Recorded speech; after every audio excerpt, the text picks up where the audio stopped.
Confrontant, dérangeant, divertissant. Richard Martineau, il brave l'opinion publique depuis plus de 3 décennies.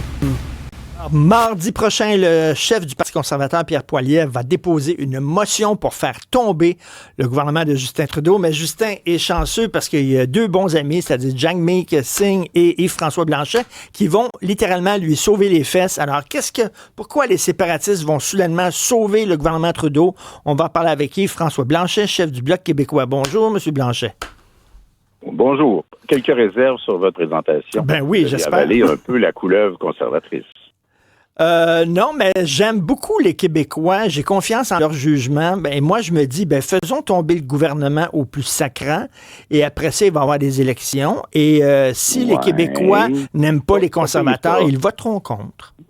Ah, mais ça, c'est déjà différent de prendre la rhétorique des conservateurs. Moi, je suis le chef d'un parti qui s'appelle le Bloc québécois. Les députés sont des députés du Bloc québécois, travaillent pour le Québec, travaillent pour rendre service aux Québécois. Et je n'ai rien dans notre raison d'être qui est de soutenir Pierre Poilievre qui, sans programme et avec une vision très hostile à ce qu'est le Québec, veut juste remplacer Pierre Trudeau, être calife à la place du calife, être le patron à la place du patron. Ça, c'est pas ma job. Je suis pas payé à l'heure pour faire ça. Et si de surcroît, avant peut-être d'envoyer Justin Trudeau aux douches, on est capable d'aller chercher une amélioration du revenu, une correction par rapport à l'inflation pour 100 000 personnes au Québec, et 400 000 personnes au Canada, même un peu plus que ça, dans les prochains jours, semaines, on va le faire. Si on est capable de protéger la gestion de l'offre pour le futur, on va le faire. Mais les conservateurs ont réussi à coup de répétition, et là, il faut être méfiant, là, de dire « Ah, le Bloc soutient les libéraux ». J'ai jamais soutenu les libéraux. Ça m'a jamais intéressé. Mais donc le Bloc, monsieur Blanchet... Il est bon pour le Québec ou il est pas bon pour le Québec, puis c'est ça qui va déterminer notre vote. Le Bloc est à vendre. C'est-à-dire que si il vous donne un bon prix à Justin Trudeau, vous allez l'appuyer. Le Bloc est à vendre. C'est horrible.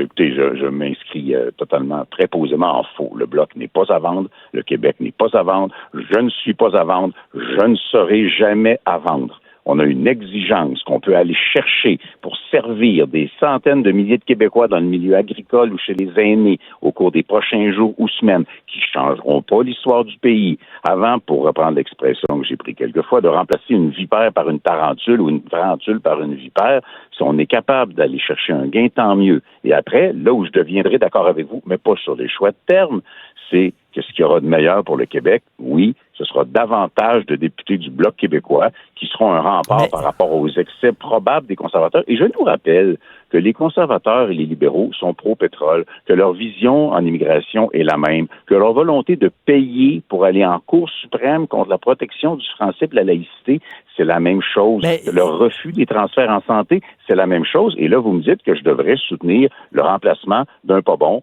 par un pas meilleur. Monsieur Blanchet, je suis très content et j'ai toujours applaudi les prises de position du Bloc qui défendait, par exemple, la laïcité, qui pourfendait le multiculturalisme zélé de Justin Trudeau, ses politiques migratoires épouvantables. Vous ne trouvez pas qu'il a fait assez de dommages comme c'est là, en plus des dépenses complètement folichonnes? Ça se pourrait-tu que le Parti conservateur soit quand même un petit peu meilleur, puis laissons les Québécois juger pour ça? C'est pas vrai qu'ils se valent nécessairement tous les deux dans tout. Les Québécois vont de toute façon être appelés à juger, mais vous n'ignorez pas, entre tous, que les conservateurs et les libéraux font exactement la même chose en sollicitant les communautés culturelles et religieuses de la région de Toronto qui ne peuvent pas solliciter tout en étant réfractaires au niveau de l'immigration. Fait que M. Poilievre va énoncer des grands principes et vous lui donnez toute une passe gratuite en lui demandant jamais ce que sont ses positions, ce que sont ses engagements,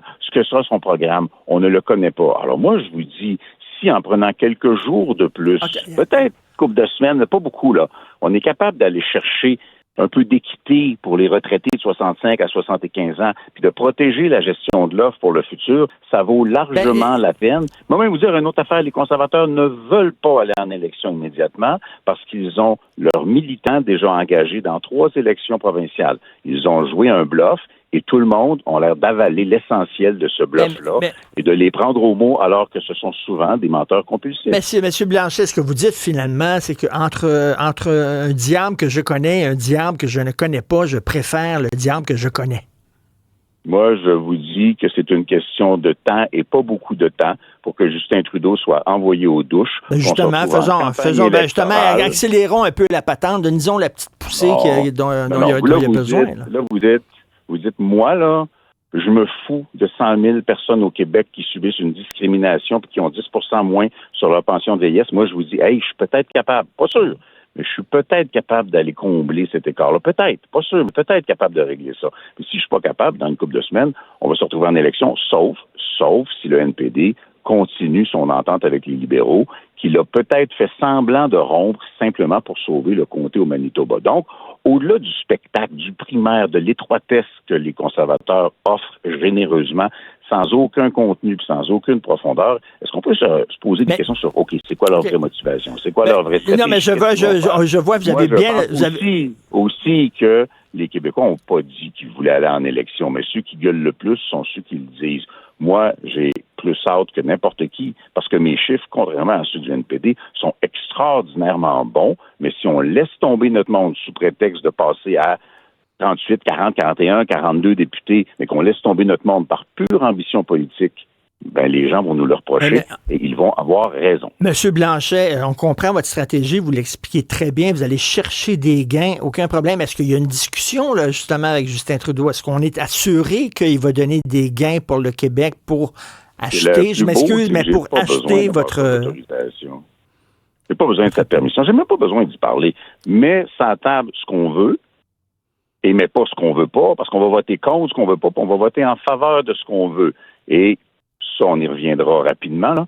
On va avoir une échéance, puis si l'échéance n'est pas rencontrée, ben, le gouvernement risque fortement de tomber ou de n'être supporté que par le NPD. Donc, ça se compte en jours. Ces heures sont comptées à ce gouvernement-là, mais j'espère aller chercher quelque chose de bon pour le Québec, puisqu'on a une fenêtre d'opportunité qui est valable.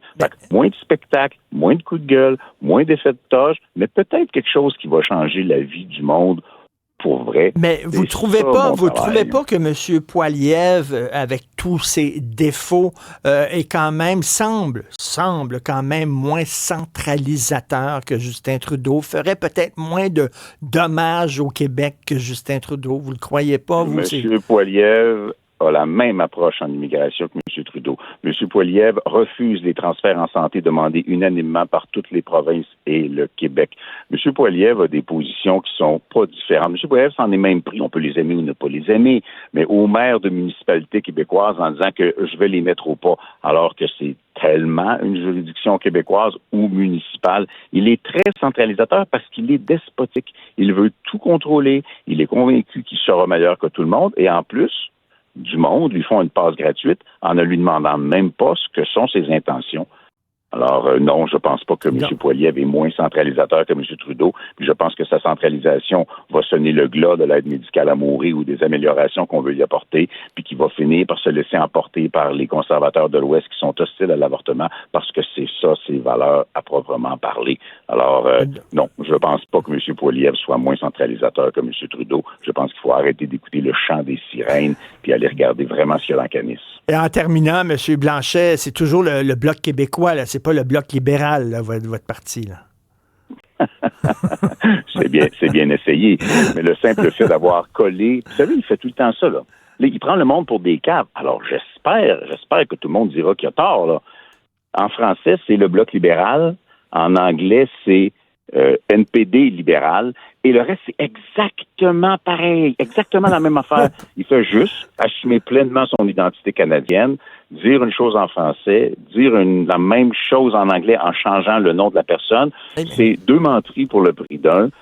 Et on lui donne encore une fois une passe gratuite parce que son slogan amuse les commentateurs. Mais ça se peut-tu que ce soit vraiment en terminant la politique du pire que vous jouez? C'est-à-dire que vous savez que les Québécois n'aiment pas Justin Trudeau, puis tant que Justin Trudeau est là, c'est bon pour les séparatistes parce que Justin Trudeau, avec ses politiques, il pousse les Québécois dans les bras du PQ puis dans les bras du Bloc québécois. Je suis désolé, là, mais non pas que je partage nécessairement leur point de vue, mais vous faites encore une fois complètement abstraction que dans les intentions de vote au Québec, on prend les trois derniers, là, le Bloc est autour de 34-35 %, les libéraux sont autour de 26 % et les conservateurs autour de 25 %. Pierre Poilievre est moins populaire au Québec que Justin Trudeau, et les Québécois n'ont en aucun cas dit qu'ils souhaitaient des élections rapidement. Moi, j'ai plus hâte que les Québécois, parce que je fais ce que je fais dans la vie, parce que c'est mon métier, mais le reste, c'est une fabrication. Les Québécois n'ont pas dit qu'ils voulaient y aller, puis ils n'ont pas dit qu'ils aimaient mieux M. Poilievre. J'ai l'impression que les Québécois n'aiment ni l'un ni l'autre, et c'est peut-être, il faut prendre ça humblement, en partie à cause de ça, que nous, on a un succès considérable. Donc, ne nous laissons pas emporter dans des mensonges qui ne deviennent pas plus vrais parce qu'ils sont répétés plus souvent. Merci, c'est très clair, M. Yves-François Blanchet, chef du Bloc québécois. On va regarder ça la semaine prochaine. Merci beaucoup, bonne journée. Merci beaucoup, au plaisir.